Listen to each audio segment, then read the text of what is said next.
Hi, my name is Lim Xin Hai and I will be presenting my project system Steam Friends for the Web API development subject. So as you can see, this is my front end. I'll be demoing this project in my local host because I have trouble making my project online in Heroku. I did push the project successfully into Heroku, however it did not run because when I tried to run it in Heroku, I received a H10 code error saying that indicating that I might be pointing to the wrong server, to the wrong port, sorry, or it might be other errors. I tried to make amends in my package.json and also in my app.js, the backend app.js, to try to resolve the error, but it did not. Nothing proved successful, so I have to demo it in the localhost.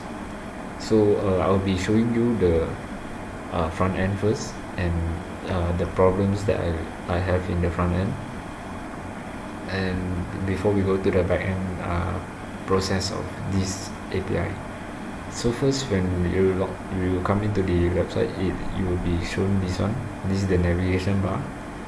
For now, it's only Steam Friends will bring you back to this page, and then this is a Jumbotron type that I use to display the message, and then the input will be where the user will type the account ID that the user want to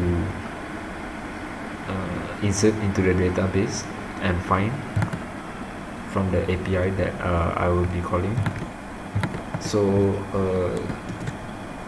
to demo this, I have a sample account from Steam, from Dota 2. This is the account ID from Dota 2. So what the program will do is that it will take this account ID, it will call an API called Open Dota API, and then it will retrieve the information about this particular account. It will use the Steam ID of this particular account to call another API called Steam API to receive the friends. So when I press submit, as you can see here, after retrieving everything, record will be inserted successfully into the database and it will be shown right here. So there are a few problems here that I did not manage to resolve. First is that it does not show null data. So when there is nothing in this data, when there's nothing fetched from this data, it will just show an empty space like this. Second is the friends. Friends is an array data type that is fetched from the second API, the Steam API. So I haven't resolved the errors that I will show later during the backend in the client code to display the data of about friends. And the last one will be the delete button in the front end is not working due to the parameters passing in that parameters passing error that is happening in the back end as well. So however, this will be the front end.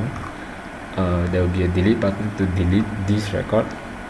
So as you can see, the database, this is the database before we pass the variable, the data, the record. So after passing the records, it should show that there will be a one record right here. Yep, the same record. As you can see, the friends is an array object, and this object will contain the Steam ID and everything about the whoever who are friends with this account. Persona name, Steam ID, profile URL, competitive rank is null, leaderboard rank null, and solo competitive rank is null. So as you can see here, null data are not displayed, and then ranked here, and this is generated by the database. So that is for add data. I'm gonna demo the delete method right here. So first I get the Steam ID because it is required. to delete this data. So if I were to get the Steam ID and I'll pass it as a parameter right here, press enter, it should delete the data.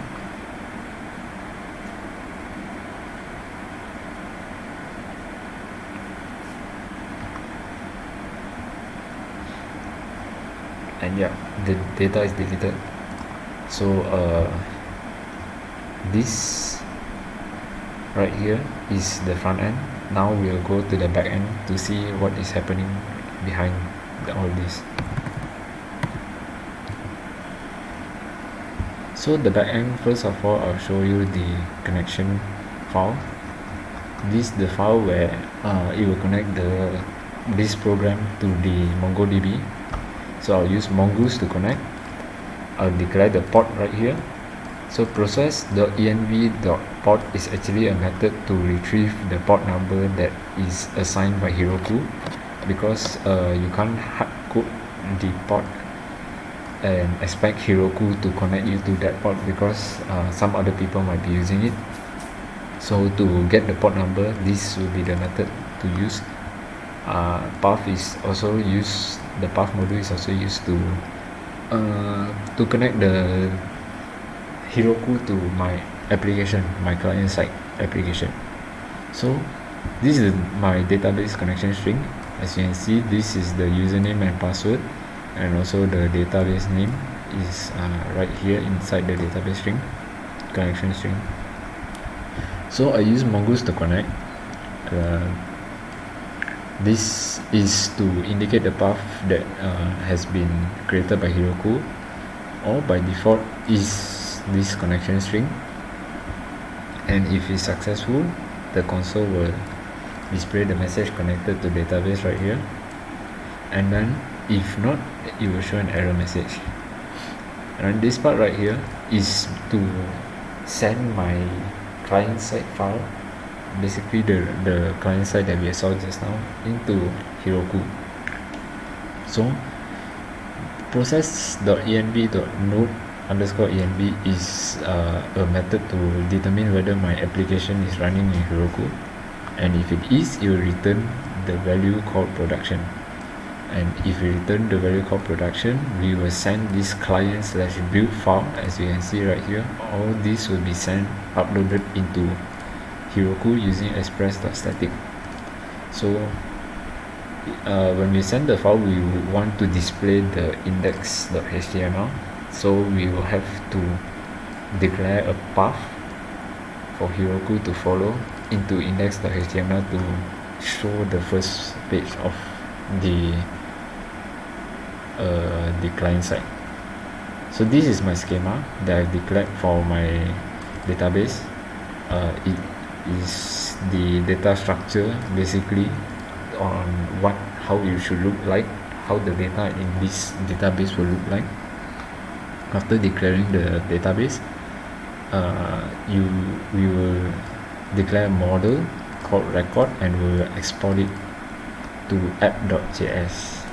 So app.js is where everything, the calling of API, retrieving data, and sending the data into the database happens. So I will require this model from Connect that we declared just now, and then I will use Express and Axios to help me in doing all this API calling and also data sending. Path and cause will be in charge of dealing with port connection. As you know, client side and server side have two different ports, and for them to communicate, we will need to use path and cause. And then these variables are declared to store the data that has been fetched from the first API call. So the length and the counters here is to help store the data from the second API call, which is an array, into this new array that we declared right here. And also I declared the port number right here. So the first one will be adding the data into the database. The first method is to add the data into the database. We will need an account ID from the user, so the user will input the account ID, we'll store it in this variable and then use it as a parameter and call the API. So after calling the API, we will filter the data and put it into this variable, into the variables that we have declared earlier. So, and this variable we use the Steam ID right here, Steam ID as a parameter for this second API call. So the second API call requires an API key that is unique to myself. So this is my API key, and it will be used as a parameter right here for the second API. So what it does is it fetch the data about the friends that is related to this Steam ID, and then the length will be the array size of the friends or the data that has been fetched from the second API, and then we will loop it around to store it into the new array that we have declared right here. So after storing all the data into the variables, we will then map it to the schema that we have declared in our connect.js, and then we will save it into the database. So if it's successful, it will send a response, and if not, it will send an error. So that's for adding data into the database. Now for delete, it's almost the same. First we will require this input from the user, the Steam ID, and then we will call the model to delete one record, which is the Steam ID that we have received from our user, and then if there's an error, we will send back the error with our error handler. If not, we will display the success message. And lastly is the get records. Get records is the function to display all the records in the database. So we'll call the model to find all the records in the database. We send it as a response, and if successful, it will display the response, and if it's not, it will display an error. So this is an indication of where this program is listening to which port. So as you can see here, Express server listening on port, what port number, and in what state. Like for example, there will be Heroku state or in development state, as you can see right here. So this is for the back end. The front end, it will be a little bit simple. As you can see right here, I've created two separate files for the navigation bar and the search function. So for navigation bar, it's just a header basically for the page, and here you can see it's a state of the navigation bar. This is useful for viewing the web page in the mobile devices. So this will prevent the navigation bar from being distorted in the mobile devices view. So and then right here I use components from React Stripe to decorate the navigation bar. So that's it for navigation bar. Now we'll go to the search function, which is the body of the client website. So I have a CSS for this, a separate CSS for the search function, and I'm using Axios to help with the function in this project. So first I will declare a constructor. It will contain alert visible false by default to prevent the alert message from showing. Account ID, which I will use to store the account ID, the input from the user. and also the records, where I will store all the data that I've retrieved from the database.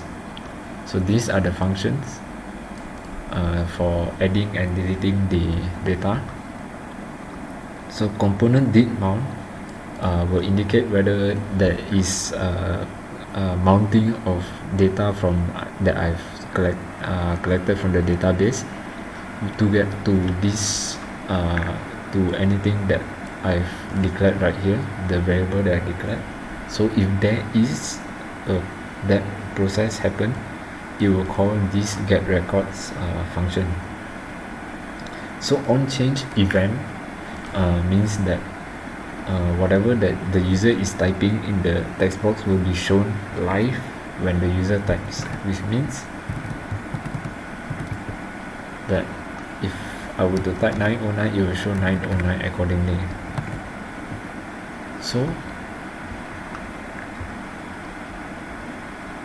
on click is supposed to be the delete function. However, I struggle with the difficulty of passing the Steam ID when the function doesn't acknowledge it as a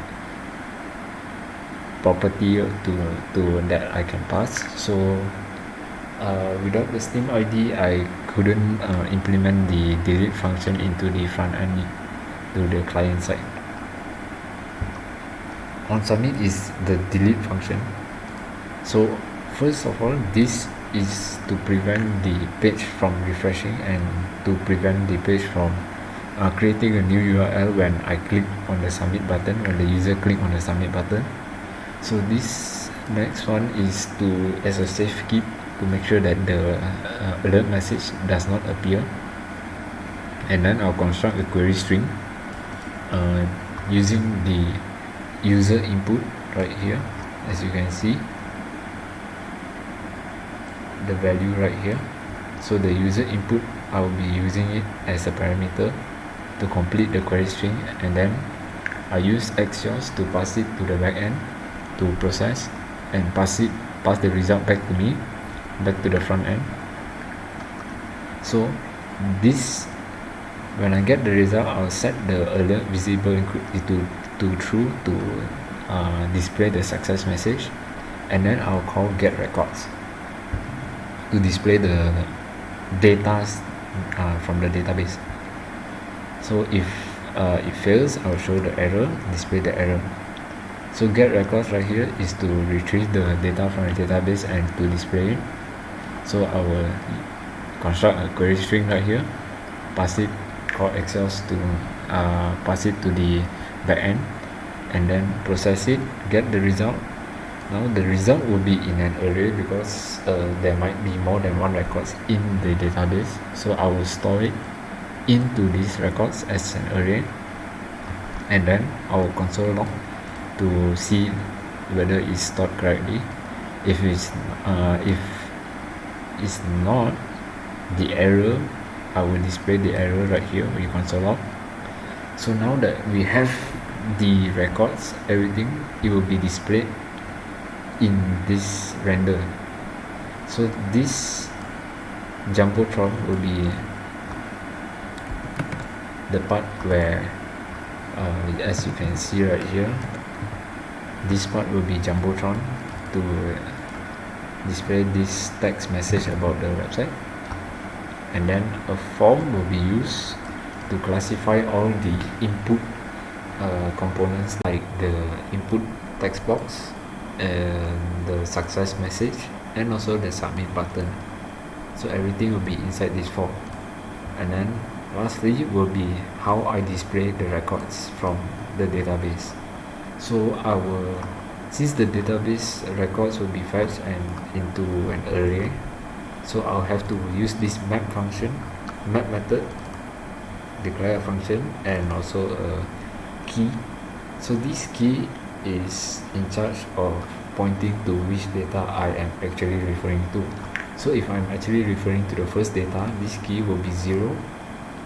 So it will display the first data that is in the array, in this records array.